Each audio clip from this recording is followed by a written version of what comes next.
Chapter 12. Scarlet POV. 1 year later. Narito tayong lahat ngayon upang ipagdiwang ang isang malaking pangyayari sa buhay bilang isang mag-aaral. Ito ang araw ng inyong pinakahihintay, ang katapusan ng masidhing pangarap na natapos ang inyong puspusang pagpupunyagi sa pag-aaral. Mga hirap ng inyong maranasan upang matapos ang 4 na taon sa piling ng inyong kaibigan, kapwa mag-aaral at mga guro. Ngayon ang araw ng aking pagtatapos. Ito ang unang talumpati ng aming punong prinsipal habang nasa harapan naming lahat. This is it, ito na ang pinakamatagal kong hinihintay upang makapagtapos ako ng high school. Ito ang araw ng katapusan, ang pinakasam-asam naming lahat. Ang magawarang kaukulang pagkilala ng aming pagtitiis, paghihirap at pagsusumikap. Ito ang tamang araw upang ipagdiwang namin ang matagumpay na maisakatuparan ng pagsusunog ng aming kilay alang-alang sa aming kinabukasan. Ang tagumpay ay hindi lang para sa mga natatanging mag-aaral, hindi lang para sa isa ang karangalan na makapagtapos ang may natatanging pagkikilala. Kundi ang karangalan ng ito ay para sa aming lahat. Tahimik lang akong nakikinig sa isang upuan habang pinapakinggan ang kanyang talumpati. Hinding-hindi ko ito makakalimutan habang buhay. Ang sarap sa pakiramdam na unti-unti mong natupad ang iyong pangarap. Ito ang ipinaglaban ko kay Patrick dati, kaya hindi ako sumama sa kanya. Ngayon nakamit ko na ang tagumpay na gusto kong makamit. Ang araw na ito ay ang katapusan ng pagtupad ng pangarap ng aking ina at ang mga minamahal kong kapatid. At isa ako sa mapalad at iginawad sa akin ang karapatang makatanggap ng tamang edukasyon at nakamit kong natanggap ang kanilang walang sawang pagsuporta. Nandyan ang mga mahal ko sa buhay upang alalayan ako sa aking tinatahak na landas. Dahil sa kanila kaya nagsusumikap akong makapagtapos. Hindi ko na namalayan na pamatak ang luha sa aking mga mata dahil sa kaligayahan.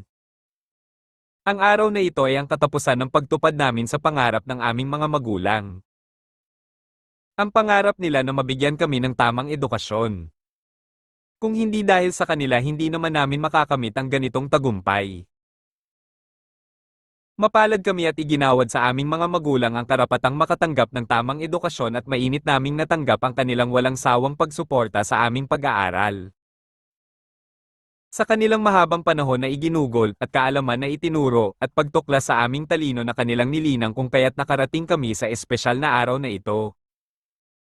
Habang seryoso akong nagmumuni-muni sa aking upuan nang bigla akong kalabitin ni Sofia. Gulat naman akong napatitig dito. Congratulations, Scarlett! Sa wakas nakagraduate na rin tayo, kaya lang mamimiss kita dahil maghihiwalay na rin tayo sa isa't isa. Akala ko nga hindi ako makamarcha dahil medyo malaki na ang aking tiyan. Wika nito sa akin. Nginitian ko naman ito at hinawakan ang kanyang kamay. Congratulations din sa'yo, Sofia. Dito lang naman tayo maghihiwalay sa school, pero anytime naman tayo pwede magkikita eh. Sagot ko naman dito habang pinipisil ang kanyang palad. Napayakap naman ito sa akin habang tumutulo ang luha sa kanyang mga mata. Kagad ko naman itong tinapik sa kanyang likuran at pinatatahan. Nako, Sofia, hindi bagay sa iyo ang umiyak. Isa pa dito lang naman tayo. Maghihiwalay sa school, pero yung pagiging magkaibigan natin mananatili iyon. Kung makaiyak ito akala mo mag-abroad ang isa sa atin. Panunodyo kong wika dito. Tinapik naman ako nito sa balikat habang napasinghot pa ito. Siya nga pala, Scarlett, thank you ha. Kung hindi dahil sa payo mo, hindi sana ako maging masaya ngayon. Wala sana akong my love na Mark. Ewan ko kung ano ang mangyayari sa amin ni baby kung hindi ko pinakinggan ang iyong sinabi. Wika nito habang hinimas ang medyo may kalakihang umbok ng kanyang tiyan. Nginitian ko naman ito. Wala iyon, Sofia. Ano pa ba ang pagiging magkaibigan natin kung hindi tayo magdadamayan sa isa't isa? Congrats sa inyong dalawa ni Tito Mark at sa magiging baby nyo, ninang ako dito ha. Sagot ko dito habang hinihimas ang kanyang tiyan. Ngumiti naman ito. Sabay pa kaming napatingin sa stage nang tawagin ang aking pangalan ng aming punong prinsipal. Nagpaalam na ako kay Sofia at tumayo na upang pumunta na sa stage. Ladies and gentlemen, I would like to extend my heartfelt congratulations to the honor student and the curricular and national awardees. Give a big round of applause to Scarlett Velasquez.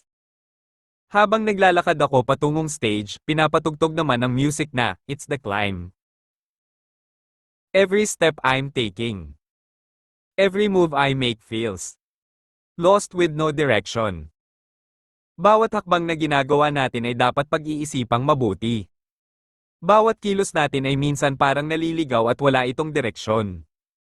Kaya kailangan malakas ang ating pananampalataya upang malagpasan natin lahat ng mga pagsubok na dumating sa buhay natin. The struggles I'm facing. The chances I'm taking. Sometimes might knock me down, but no, I'm not breaking. Totoo nga naman, may mga pagkakataon na sinusubukan tayo. Minsan maaaring magpapatumba sa atin, ngunit kailangan magpakatatag para hindi tayo masisira. Habang paakyat ako ng stage, hindi ko mapigilan na pamatak ang luha sa aking mga mata.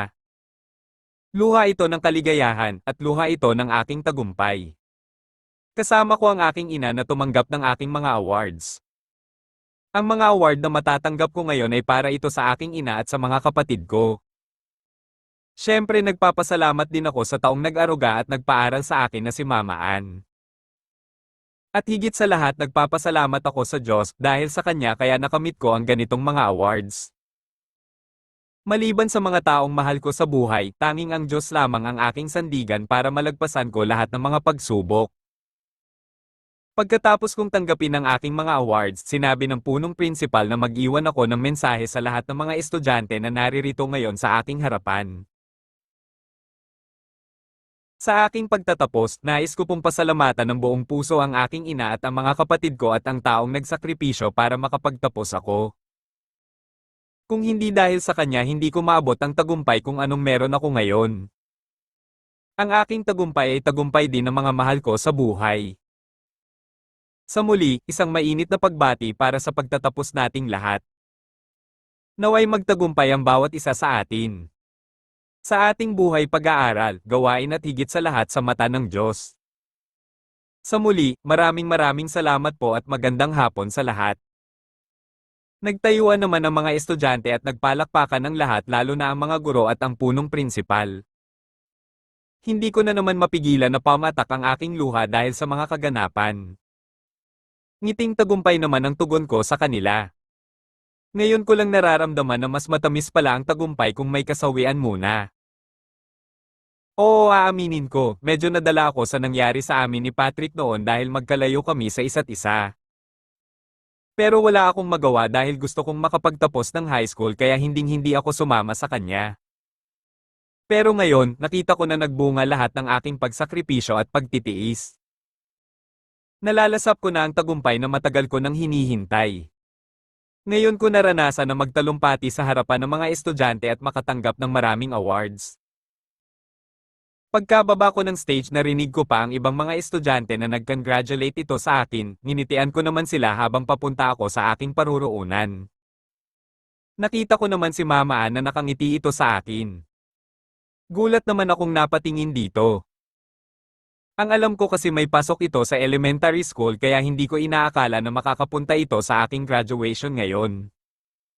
Congratulations anak Scarlett. Di ba ito yung pinakahinihintay mo na makapagtapos ka ng high school? Sa wakas nakakamit mo na rin ang iyong gusto. Wika nito sa akin at hinalikan ako sa pisngi. Napayakap naman ako kay Mama Ann dahil sa tuwa. Mama Ann, thank you po sa lahat. Sa pag-aaruga at pag-aalaga nyo sa akin at sa pag-intindi maraming salamat po. Kung hindi din po dahil sa inyo hindi ko makakamit ang ganitong tagumpay. Sagot ko dito habang tumutulo ang luha sa aking mga mata. Pinupunasan naman ni Mama Ann ang luha sa aking pisngi gamit ang dala niyang panyo at iniabot sa akin ang isang paper bag. Agad naman akong nagpasalamat sa kanyang ibinigay. Maya-maya pa ay dumating na rin si Mama Carmen at may iniabot din ito sa akin na isang paper bag. Nagtaka naman ako bakit parang napaka-special naman ang paper bag na ito, talagang naka-ribbon pa at parang pinasadya itong pinagawa. Congratulations anak, siya nga pala ito ang regalo na ipinabigay sa iyo ni Patrick. Noong nakaraang araw pa ito na-receive ni Tito Paulo mo, hindi lang pinapasabi ni Patrick dahil gusto niyang i-surprise ka daw niya. Wika ni Mama Carmen habang iniabot sa akin ang isang paper bag. Gulat naman akong napatitig kay Mama habang tinatanggap ang paper bag na may lamang regalo. Talaga itong si Patrick ang hilig talaga sa surprise, wala man lang akong kaalam-alam na may pinadala pala ito. Lalo ko tuloy itong namimiss. Anyway, may konting salo-salo sa bahay mamaya Scarlett, didiretso na rin si Mama Carmen, Tito Paulo mo at ang mga kapatid mo doon sa bahay. Yayain mo na rin yung mga kaibigan mo para pumunta. Wika ni Mama Ann sa akin. Nginitian ko naman ito at nagpasalamat. Kahit nagtataka pa ako kung sino ang nagluto sa handa na sinasabi nito, hindi na ako nagtanong. Ang alam ko kasi may pasok ito sa school kaya paano siya makapaghanda. Pagkatapos ng pag-uusap namin ay kanya-kanya kaming balik sa aming upuan. Nag-iwan lang ng huling message ang aming punong principal at maya-maya ay natapos na rin ang aming graduation.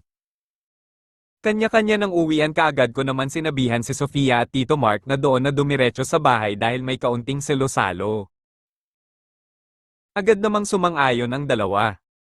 Nagtataka pa ako na paglabas namin sa gate may nakaparada ng kotse. Of course familiar sa akin ang kotse na ito. Kotse ni Patrick sa labas ng gate. Alangan naman nag-teleport si Patrick para pumunta sa graduation ko. Nagtataka pa ako nang binuksan ito ni Tito Paulo. Scarlett, iniwan ito ni Patrick sa akin. Alam kong nagtataka ka kung bakit nandito ngayon ang kotse ni Patrick. Iniwan niya ito sa akin upang hindi na ako magrenta ng tricycle. Ayaw ko nga sanang tanggapin kasi ang bago ng kotse niya at hindi naman ito pang rampa sa palengke. Wika ni Tito Paulo sa akin. Nginitian ko na lang si Tito Paulo at hindi na nagsalita. Lahat kami sumakay na sa kotse upang makauwi na rin. Wala akong masabi kay Patrick maliban sa napakabait matulungin pa. Kita mo naman iniwan niya ang sarili niyang kotse para lang mapakinabangan ng Tito Paulo. Pagdating namin sa bahay, nagpahinga lang kami saglit. Maya-maya ay sabay-sabay na kaming kumain sa hapagkainan. Konting kwentuhan, tawanan. Pagkatapos namin kumain, nagpaalam na rin si Tito Mark at Sofia na uuwi na. Medyo madilim na din kasi at bawal sa kanya kapag gabi na nasa labas pa dahil buntis ito. Hindi ko na ito pinigilan dahil naintindihan ko naman ito. Maya-maya din ng kaunti ay nagpaalam na rin sila ni Mama Carmen na umuwi na. Gusto pa nga sana ni Mama Ann nandito muna sila matulog sa bahay. Ang kaso lang, may e-deliver daw sila bukas ng umaga sa mga customers nila sa palengke. Kaya wala na rin kaming magawa at pumayag na rin na umuwi na sila. Nagpaalam na rin si Mama Ann sa akin na mauna na siyang magpahinga. Naintindihan ko naman ito dahil pagod din ito buong araw. Kagad ko naman itong tinanguan at pumasok na rin ako sa aking kwarto. Pagkatapos kong gawin ang routine bago matulog, narinig ko naman ang aking cellphone na nagring ito. Kinuha ko ito at agad kong sinagot. Hello Pat, kumusta? Thank you pala sa regalo na ibinigay mo sa akin. Hindi ba naman mamaya ko babusan? Ano ba kasi yon? May paregalo-regalo ka pang nalalaman ng dami mo nang ang binigay sa akin. Thank you sa pag-congratulate. Siyempre kung hindi dahil sa inyo ng mga mahal ko hindi ko makakamit ang ganitong bagay dahil salamat ulit, I love you. Wika ko sa kabilang linya. Hindi naman nagtagal ang pag-uusap namin ni Patrick, nagpaalam na kami sa isa't isa. Pagkatapos ng pag-uusap namin ni Patrick ay kaagad kong isinilampak ang aking katawan sa hig-on. Parang nararamdaman ko na ang pagod ngayon at gusto ko nang matulog. Habang nagpapaantok, pumapasok sa aking isipan ang mga ganitong bagay. 8 years or 10 years siguro may magandang trabaho at simpleng buhay na ako. Magtatayo ako ng magandang negosyo upang may iba pa akong pagkakitaan bukod sa aking trabaho. Suportahan ko ang aking mga kapatid at ang aking dalawang ina bilang kapalit sa mga ginawa nilang pagsakripisyo sa pagpapalaki at pagpaaral sa akin. Lahat ng mga pangarap ko sa buhay ay unti-unti na rin siguro matutupad sa loob ng 8 years o 10 years. Ngunit hindi din maalis ang mga pagbabago sa aking buhay. Maaaring may mawala, maaaring may mga bagong dumating. May mga panahong kailangan masaktan pero may mga kapalit naman lahat ng mga paghihirap. Siguro ang buhay para sa akin ay isang palaisipan, kung hindi ko hahanapin ang daan palabas hindi ko din siguro mababago ang buhay sa aking kinalalagyan. Maraming mga pagkakataon na dumating. Kung hindi ko susubukan hanapin ang mga paraan upang makaahon sa buhay, hindi ko rin mababago ang aking kapalaran. Tayo naman kasi ang gumagawa sa ating kapalaran.